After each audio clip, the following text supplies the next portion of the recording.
This morning, we've got a behind-the-scenes look at the early days of Google from the 20th person ever hired there. Google Vice President Marissa Mayer spoke last night at a Q&A session at New York's 92nd Street Y with Bloomberg Businessweek editor Josh Tieringal. She talked about trying to stop an idea that ended up making Google a fortune. Listen in.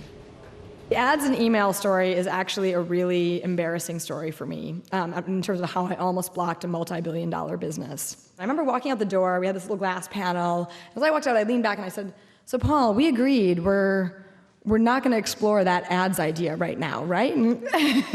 And Paul was like, "Oh, yeah. And I came back in at like 9 in the morning, logged into my email, and there were ads everywhere. Al Gore was coming by the office, and there was an ad for Al Gore books. And one of my friends had mailed me and said, "Do you want to go for a hike this weekend?" And there was an ad for hiking boots. And I was like, these ads aren't bad.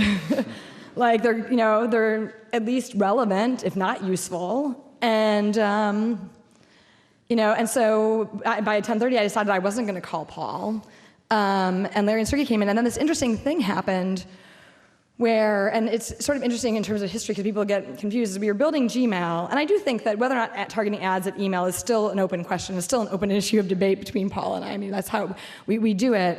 But what happened that night was Paul basically figured out how to target our text ads that have been running alongside of search at content, which traditionally on the web, about 5% of page views that are done every day are searches. So if you walk into like a cyber cafe or a classroom, about 1 in 20 screens will have a search page up, which basically meant we had a great database of ads that was good at making money from 5% of the web. What Paul had done was, given any paragraph, given any amount of text, he could find a relevant ad from our database to run alongside it.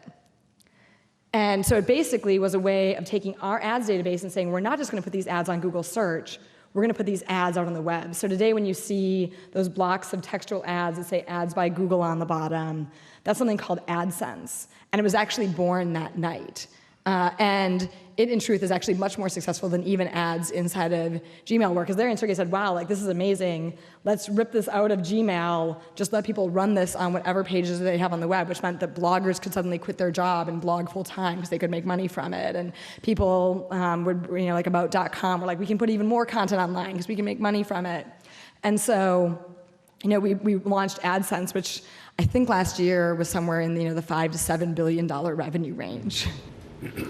And that was Marissa Mayer, one of the original Google employees, speaking with Josh Tieringal at a Bloomberg event at the 92nd Street Y in New York City last night.